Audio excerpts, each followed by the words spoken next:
नमस्कार, मी अक्षय पुन्हा एकदा तुम्हा सर्वांचं एडीएन बातमीपत्रात मनपूर्वक स्वागत करतोय। आज दिवसभरात घडलेल्या संपूर्ण घटनांचा आढावा आपल्याला घ्यायचाच आहे, परंतु त्या अगोदर नजर टाकूया आज दिवसभरात घडलेल्या काही महत्त्वाच्या आणि ठळक घडामोडींवरती। दलाली करणं, समाजामध्ये तेढ निर्माण करणं तुमचा छंद आहे, नवाबी करायची असेल तर हैदराबादला जा, अशा शब्दात इम्तियाज जलील यांच्यावरती संजय शिरसाट यांचा हल्ला बोल। तर महापालिका सार्वत्रिक निवडणूक निर्भीड, पारदर्शक व शांततेत पार पाडणं ही सर्व अधिकाऱ्यांची सामूहिक जबाबदारी, आयुक्त जी श्रीकांत यांचं प्रतिपादन। आता बघूया सविस्तर बातम्या। आम्ही शाही घराण्यातले आहे, नोटा उधळणं आमचा छंद आहे, कोणाच्या पोटात दुखत असेल तर त्यांनी नोटा गोळा करण्यासाठी यावं, असं वक्तव्य इम्तियाज जलील यांनी केलं होतं। त्यावरती शिंदे सेनेचे प्रवक्ता मंत्री संजय शिरसाट यांनी चांगलाच हल्लाबोल केलाय। नवाबी करायची असेल तर हैदराबादला जा, अशा शब्दात इम्तियाज जलील यांच्यावरती संजय शिरसाट यांनी हल्लाबोल केलाय। इम्तियाज जलील किंवा ओएसी ही हैदराबादची पिलावळ आहे। नवाबी घराण्यातून आल्याचा आविर्भाव त्यांच्या रक्तात आहे। बाकीचे इतर सर्व गुलाम आहेत, भले ते मुस्लिम समाजाचे असले तरी, आणि आमच्या नवाबावर ह्या असलेल्या इतर समाज बांधव पण आणि इतरांनी सुद्धा आमचा जे जयकार करावा ही त्यांची हुकुमशाही पद्धतीची रचना आहे। ही जी मस्ती आहे, तुम्ही नवाब घरातून आले, मग 17 वर्ष तुम्ही गुलामगिरी करत होते पुण्याला? काय करत होते तुम्ही 17 वर्ष? मुशीवर बिर्याणीचा दाना ठेवून स्वतःला नवाब समजता तुम्ही? आणि जे पत्रकार तुमच्याकडे आले त्यांना तुम्ही नोटा उचलायला बोलवणार आहे? तुमची मस्ती जी आहे ना, मस्ती आता लोकांनी पाहिलेली। छंद आहे तुमचा, नोटा उधळणी हे तुमचा छंद आहे, दलाली करणं तुमचा छंद आहे, समाजामध्ये तेढ निर्माण करणं तुमचा छंद आहे। आणि असलेल्या या बहुतेक ठिकाणचे मुसलमान जे स्वाभिमानी आहेत ते तुमच्याबरोबर राहणार नाही हे नक्कीच आहे, परंतु त्यांना सुद्धा तुम्ही गुलाम बनवण्याची जी काही तुमची नीती आहे ते लोक सहन करणार नाही। नवाबी करायचे असेल हैदराबादला जा, लोकांनी तुम्हाला आता सगळीकडून बाद केलेलं आहे। अशाच पद्धतीची मस्ती करणाऱ्यावर गुन्हे दाखल झाले पाहिजे, असं माझं पोलिसांना सुद्धा आव्हान। या पद्धतीचे नोटा उधळणं, करन्सी उधळणं हा एक गुन्हा आहे आणि या गुन्ह्यासाठी त्यांच्यावर गुन्हा दाखल झाला पाहिजे, असं सुद्धा मी आता सीबीला सांगणार आहे। उभाटा गटाचे खासदार संजय राऊत यांनी उपमुख्यमंत्री एकनाथ शिंदे यांच्यावरती निवडणुकीसाठी पैसे तयार ठेवले असल्याचा आरोप लावला होता। त्यावरती मंत्री संजय शिरसाट यांनी उत्तर देत राऊत यांचा चांगला समाचार घेतलाय। संजय राऊतचा आत्मविश्वास इतका मोठा आहे ना, ते कधी काय वक्तव्य करते। हेलिकॉप्टर मधून बॅगा गेल्या, करोडो रुपये त्यातून गेले, आकडा काही सांगायची बातमी तयार करणे हे संजय राऊतचा व्यवसाय आहे। जर तुम्हाला भीती काय वाटते एकनाथ शिंदे साहेबांच्या नेतृत्वाची, शिंदे साहेबांकडे 10,000 कोटी रुपये आहेत। याच महाशयाने इलेक्शन कमिशनरला 2,000 कोटी रुपये दिल्याचा दावा केला होता। पोकळ दावे करणे, वावड्या उठवणे आणि कुणाला तरी बदनाम करणे, यामध्ये एक निश्चित आहे की एकनाथ शिंदेची ताकदीची जाणीव त्यांना झालेली आहे आणि त्या जाणीवपोटी ही जी काही भीती निर्माण झालेली आहे त्या भीतीपोटी त्यांनी केलेले ते वक्तव्य आहे। एक निश्चित आहे, एकनाथ शिंदे साहेब एक कार्यकर्त्याच्या मागे ज्या हिमतीने उभे राहतात, ज्या ताकदीने उभे राहतात, या महाराष्ट्रातल्या सर्वसामान्य माणसांनी पाहिलेलं आहे। मग ती नगरपालिकेची निवडणूक असो की एखाद्या कार्यकर्ता आलेलं संकट असो, निवडणुकीपुरतं एकनाथ शिंदे साहेबांनी कधीही राजकारण केलेलं नाही। म्हणून एकनाथ शिंदे साहेब ज्यांच्या बरोबर आहेत ते बिनधास्तपणे आणि खंबीरपणे उभे राहतात. हा महाराष्ट्राला आलेला अनुभव आहे. म्हणून मुंबई महानगरपालिकेमध्ये एकनाथ शिंदे साहेब चमत्कार घडवतील ही भीती त्यांच्या मनात आहे. संजय राऊत असे म्हणाले की ड्रग्स आधी बाहेरून येत होती, आता महाराष्ट्रात कारखाने तयार होत आहेत. मुख्यमंत्री म्हणाले होते उद्योग येणार, हेच ते उद्योग आहेत का? साताऱ्यात उपमुख्यमंत्र्यांच्या भावाचं नाव आहे. मुख्यमंत्र्यांनी तिथले एसपी तुषार जोशीवर कारवाई केली पाहिजे अशी त्यांनी मागणी केली. ड्रग तस्कर अतिरेक्याला घेऊन तुम्ही डान्स करणारे लोक आहात. तुम्हाला तो बोलायचा नैतिक अधिकार आहे का? तुमच्या ज्या काही रेव पार्ट्या चालायच्या, कर्जत कसाऱ्यामध्ये ज्या रेव पार्ट्या चालायच्या त्या कुणाच्या होत्या? म्हणून तुम्ही आता ह्या विषयावर जास्त खोलात जाण्यापेक्षा तुम्ही केलेले पाप आता थोडेसे धुवायचा प्रयत्न करा. त्यातच तुमचं भलं आहे. सार्वजनिक निधीचा गैरवापर प्रकरणी मंगेश कुडाळकर यांच्यावर गुन्हा दाखल करण्याचे आदेश देण्यात आले. स्वतःच्या फायद्यासाठी म्हाडाच्या आरक्षित भूखंडावर सभागृह आणि व्यावसायिक संकुल बांधणाऱ्या शिंदे गटाचे आमदार मंगेश कुडाळकर यांच्यावर मुंबई सत्रालयाने आदेश दिले. त्यांनी जो काही निधी वापरला आहे तो त्या ओपन स्पेसमध्ये सभागृह किंवा तिथे असलेलं आता जे सांगण्यात येतंय की त्यांनी काही व्यापारी संकुल काढले असेल, ते लोकांच्या हितासाठी काढलेले आहे आणि त्याचा आणि याचा काहीही संबंध नाही. आगामी 15 जानेवारी 2026 रोजी होणाऱ्या छत्रपती संभाजीनगर महापालिका सार्वत्रिक निवडणुकीच्या पार्श्वभूमीवरती निवडणूक पूर्वतयारीचा आढावा घेण्यासाठी आज स्मार्ट सिटी कार्यालयामध्ये महापालिका प्रशासन, पोलीस आयुक्तालय व निवडणूक निर्णय अधिकारी यांची संयुक्त बैठक आयोजित करण्यात आली होती. या बैठकीस महापालिकेचे आयुक्त तथा प्रशासक जे श्रीकांत, पोलीस आयुक्त प्रवीण पवार, पोलीस उपायुक्त पंकज अतुलकर, मनपा अतिरिक्त आयुक्त रणजित पाटील, कल्पिता पिंपळे, सर्व सहाय्यक निवडणूक निर्णय अधिकारी तसेच विविध विभागाचे वरिष्ठ अधिकारी उपस्थित होते. बैठकीदरम्यान निवडणुकीच्या संपूर्ण प्रक्रियेचा सविस्तर आढावा घेण्यात आला. यामध्ये मतदान केंद्रांची संख्या व ठिकाणे, मतमोजणी केंद्राची व्यवस्था, आचारसंहितेच्या उल्लंघनासंदर्भातील तक्रार निवारण यंत्रणा, मतदान दिवशीचा सुरक्षा बंदोबस्त तसेच मतदारांसाठी आवश्यक सोयी सुविधा याबाबत सखोल चर्चा करण्यात आली. आयुक्त जी श्रीकांत यांनी सर्व संबंधित अधिकाऱ्यांना स्पष्ट निर्देश देताना सांगितलं की प्रत्येक मतदान केंद्रावरती पिण्याचं स्वच्छ पाणी, पंखे, दिव्यांग, ज्येष्ठ नागरिकांसाठी रॅम्प, आवश्यकतेनुसार मंडप, स्वच्छतागृह व प्रकाश व्यवस्था या मूलभूत सुविधा उपलब्ध असाव्यात. ज्या मतदान केंद्रावरती या सुविधांमध्ये काही त्रुटी आढळून येतील त्या त्वरित दूर करून मतदानाच्या आधी सर्व व्यवस्था पूर्ण करण्याची जबाबदारी संबंधित अधिकाऱ्यांनी घ्यावी असं त्यांनी नमूद केलं. पोलीस आयुक्त प्रवीण पवार यांनी सांगितलं की मतदान केंद्राची अंतिम यादी निश्चित होताच ती पोलीस विभागाला उपलब्ध करून देण्यात यावी, जेणेकरून त्या अनुषंगाने योग्य व चोख सुरक्षा बंदोबस्ताचं नियोजन करण्यात येईल. ते पुढे म्हणाले की मतदान प्रक्रियेची गोपनीयता व शिस्त राखण्यासाठी मतदारांना मतदान केंद्रात मोबाईल फोन नेण्यास सक्त मनाई असेल.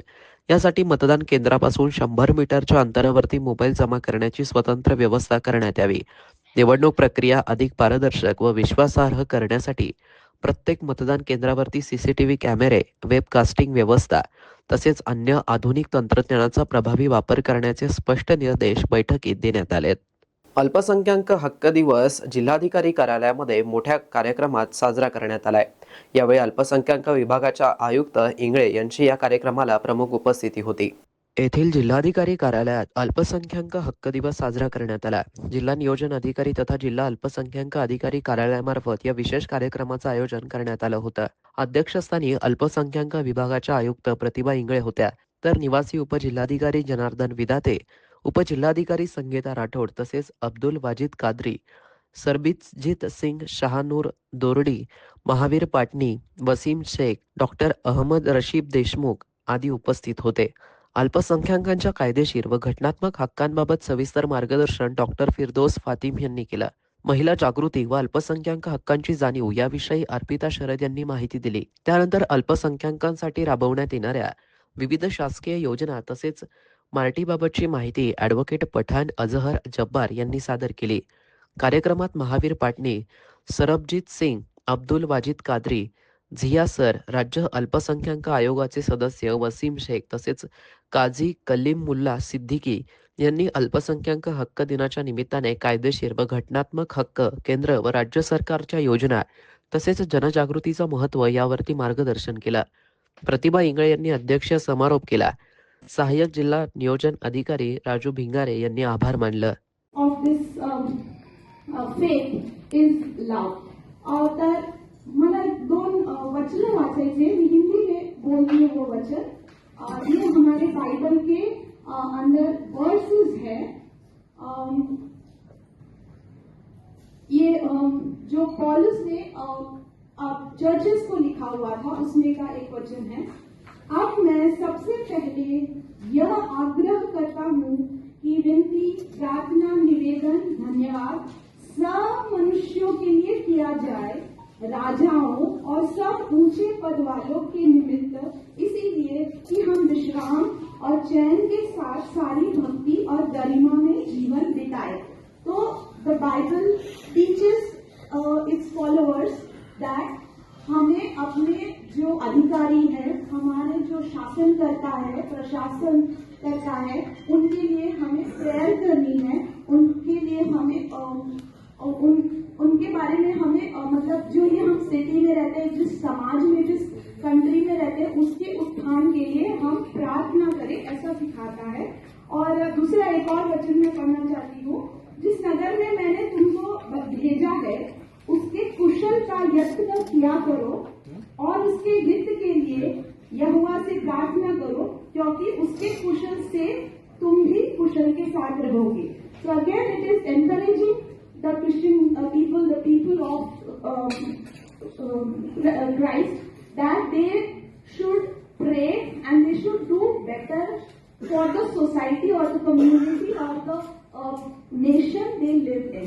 शहरवासियांना एक सुवर्ण संधी। तुम्ही एखादा व्यवसाय करताय का? मग एडियनवरती जाहिरात करा आणि मिळवा व्यवसायात मोठा फायदा। तर वाट कसली बघत आहात? आत्ताच खाली दिसत असलेल्या नंबरवरती संपर्क साधा। आपल्याला अजूनही काही बातम्यांचा आढावा घ्यायचा आहे, परंतु इथे वेळ झाली आहे एका छोट्याशा ब्रेकची। कुठे जाऊ नका, पाहत रहा एडियन न्यूज।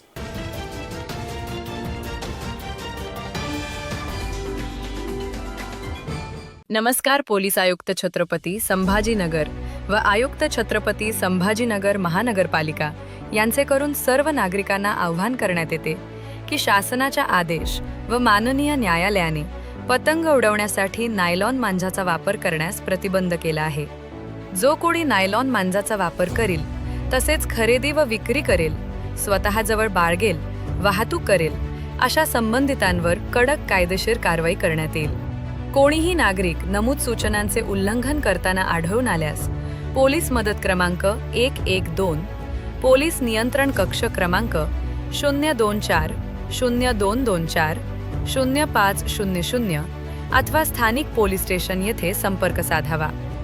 लहान मुले हे पतंग उडताना नायलॉन मांजाचा वापर करणार नाही याकडे पालकांनी लक्ष द्यावे। धन्यवाद।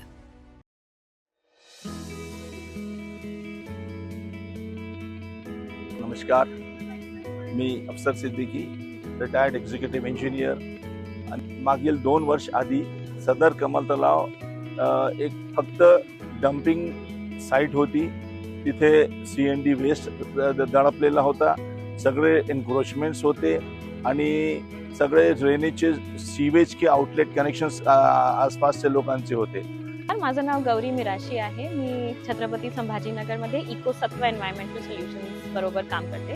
सो आम्ही खाम नदीचा जेव्हा प्रकल्प हाती घेतला होता तेव्हा national institute of urban affairs NIUA कडनं लोक आले होते आणि आपलं शहर ते पहिलं शहर बनलं होतं ज्यांनी एक urban river management plan URMP non Ganga पहिलं शहर आपलं शहर बनलं होतं। कमल तलाव बेसिकली हे खाम नदीच्या वॉटरशेड मधला एक तलाव आहे। तिथे आधी पूर्णपणे कचरा होता, आजूबाजूच्या घरांचं सांडपाणी आत येत होतं। एकदम एंट्रन्सला खूप चिकन वेस्ट पडला होता, थोडं आजूबाजूनी गेल्यावर पूर्ण कन्स्ट्रक्शन अँड डेमोलिशन वेस्ट पडलं होतं। 2 वर्षापूर्वी तुम्ही बघितलं असतं इथे नागरिकांनी इथे एवढा मोठा कचरा टाकलेला होता की महानगरपालिकेचे कर्मचारी यांना उचलण्यासाठी खूप त्रासत होते। एक DPR बनवून इम्प्लिमेंटेशन करून ड्रेजिंग डिसिल्टिंग केलं आहे। आता त्या तलावात पाणी दिसतंय, फेन्सिंग झालं आहे, पिचिंग झालं आहे, बऱ्याचशा नेटिव्ह देशी प्रजातींची झाडं तिथे लावलेली आहेत। नाव आपण जे पाहत आहे आता 2 वॉटर बॉडीज आपल्याला दिसत आहे, बर्ड्स अट्रॅक्ट होत आहे आणि तिथे लोकांसाठी किमान 1 किलोमीटर लांबीचं पाथवे तयार करण्यात आलेलं आहे. आशा आहे की असं करत लवकरच आपल्या शहराचे सगळेच वॉटर बॉडीज आपण रिस्टोर करू. जी श्रीकांत सर यांचे मी आभार मानतो की त्यांनी एक सुशोभीकरणासाठी एवढं छान विचार केला इथे आणि आमच्या कर्मचाऱ्यांचा खूप त्रास मुक्त झाला आहे. खूप आनंद होतो की आज तो प्रोजेक्ट कमिशनर सरांच्या लीडरशिप खाली पूर्ण झाला आहे.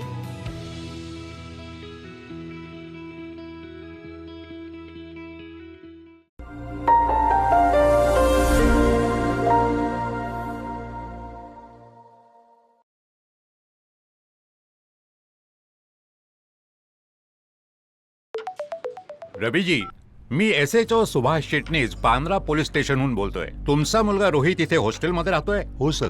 तो आपल्या मित्रांसोबत ड्रग्ज घेऊन जात असताना पकडला गेलाय. ड्रग्ज? अरे नाही सर, अरेस्ट करून जेलमध्ये टाकतोय त्याला. काहीतरी उपाय असेल साहेब. जामिनासाठी 5 लाखाचा बेल बॉन्ड लागेल. पेमेंटसाठी सरकारी वकिलाचा नंबर लिहून घ्या. हो. पण अंकल तर स्मार्ट निघाले. ये बाबा चल. वकिलाला पैसे देण्याऐवजी 1903 वर कॉल केला. माझा गेम ओव्हर. चले, खरे पोलीस अशा प्रकारे व्हॉट्सअपवर कॉल नाही करत. अशा फसव्या कॉलची ताबडतोब तक्रार करा. थांबा, विचार करा आणि ऍक्शन घ्या. अनेकांच्या मनात स्वप्न असते की देशाची सेवा करायची, परंतु काही लोकच योग्य प्रशिक्षण घेऊन ते वास्तवात पूर्ण करतात. वास्तविक सैनिक बनणे सोपं काम नाही, कारण प्रशिक्षणाच्या मैदानापासून ते युद्धाच्या रणांगणापर्यंत प्रत्येक क्षण संघर्षमय असतो. फक्त जो इमानदार, समजूतदार असेल आणि ज्याची इच्छाशक्ती प्रबळ असेल असाच व्यक्ती या क्षेत्रात टिकू शकतो. प्रत्येक वर्षी अनेक परीक्षार्थ्यांना यश प्राप्त होते, ते फक्त आणि फक्त गरुडचे अकॅडमी. पंख आम्ही देतो, उंच भरारी तुम्ही घ्या.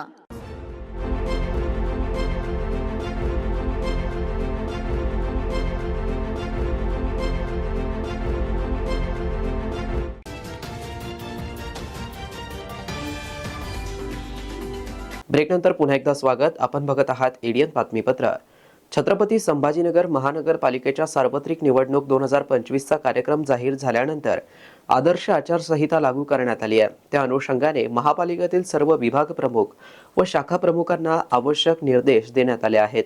राज्य निवडणूक आयोग महाराष्ट्र यांच्या निर्देशानुसार निवडणूक काळात प्रशासकीय कामकाज सुरळीतपणे व प्रभावीपणे पार पाडावं यासाठी सध्या जे अधिकारी व कर्मचारी अर्जित रजा, किरकोळ रजा अथवा इतर कोणत्याही प्रकारच्या रजेवरती गेले आहेत त्यांच्या सर्व रजा तात्काळ रद्द करून त्यांना तात्काळ कामावर रुजू होण्याचे निर्देश महापालिकेचे आयुक्त तथा प्रशासक जी श्रीकांत यांनी आज काढले आहेत. ऐन कार्यालयीन आदेशात दिले आहे. तसेच पुढील कालावधीत अधीनस्थ अधिकारी किंवा कर्मचाऱ्यांनी कोणत्याही प्रकारची रजा मंजूर करण्यात येऊ नये असे स्पष्ट निर्देश देण्यात आले आहे. सदर परिपत्रकाचं काटेकोर पालन करणं सर्व संबंधितांवरती बंधनकारक असून त्यामध्ये नमूद करण्यात आलेल्या बाबींचं पालन न केल्यास संबंधितांविरुद्ध शिस्तभंगाची कारवाई करण्यात येईल असंही स्पष्ट करण्यात आलंय. निवडणूक प्रक्रिया पारदर्शक, निर्भीड व नियमबद्ध पद्धतीने पार पाडण्यासाठी सर्व अधिकारी व कर्मचाऱ्यांनी सज्ज राहून जबाबदारीने काम करावं असं आवाहन आयुक्त तथा प्रशासक छत्रपती संभाजीनगर यांनी केलं आहे. विविध शासकीय योजनांचा लाभ देण्यासाठी ग्राम महसूल अधिकारी आणि मंडळ अधिकारी यांची महत्त्वपूर्ण भूमिका आहे. प्रशासन हे पारदर्शक आणि लोकाभिमुख करून ते सुशासन करण्यासाठी संवाद कौशल्य आणि तंत्रज्ञानाचा वापर करावा असं आवाहन जिल्हाधिकारी दिलीप स्वामी यांनी केलं आहे.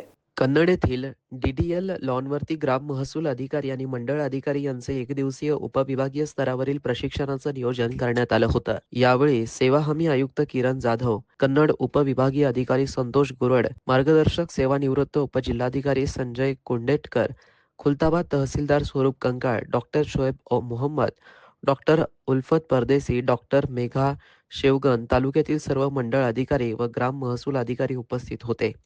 शासनाच्या प्रशिक्षण धोरणाअंतर्गत सर्व अधिकारी कर्मचाऱ्यांना प्रशिक्षण देऊन अद्ययावत व आधुनिक तंत्रज्ञानाचा वापर करून नागरिकांना विविध सेवा सुविधा पारदर्शक वेळेत आणि दर्जेदार उपलब्ध व्हाव्यात यासाठी प्रशिक्षित केलं जात आहे.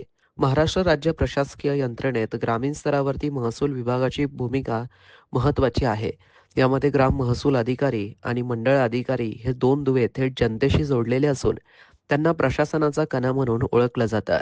शेतीविषयक नोंदीपासून ते विविध शासकीय योजनांच्या अंमलबजावणीपर्यंत या अधिकाऱ्यांवरती मोठी जबाबदारी असते.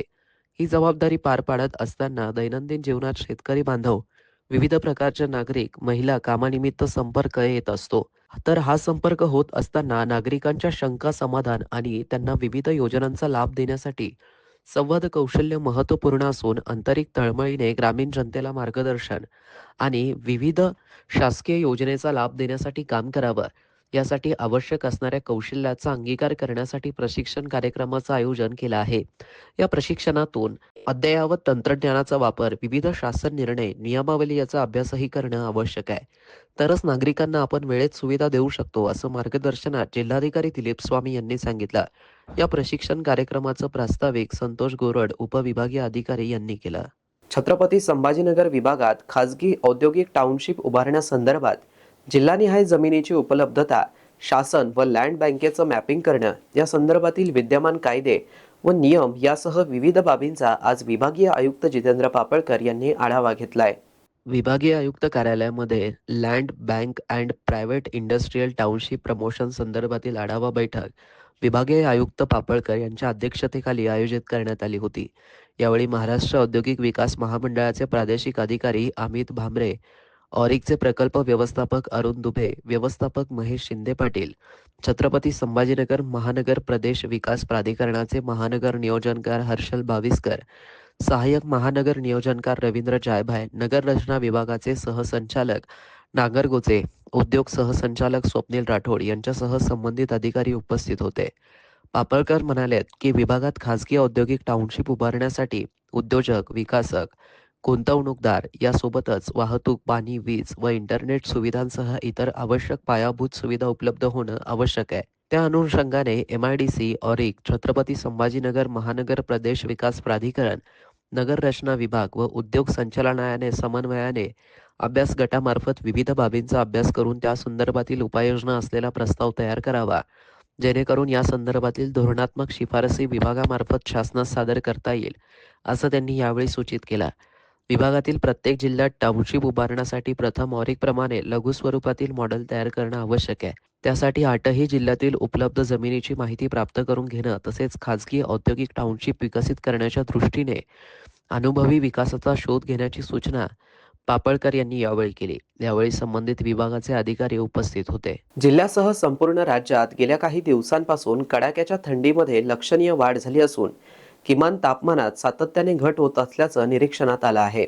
बदलत्या हवामानामुळे नागरिकांच्या आरोग्यावरती विपरीत परिणाम होण्याची शक्यता लक्षात घेता सर्व नागरिकांनी आरोग्याबाबत विशेष दक्षता घ्यावी, असं आवाहन जिल्हा आरोग्य विभागाच्या वतीने करण्यात आलंय.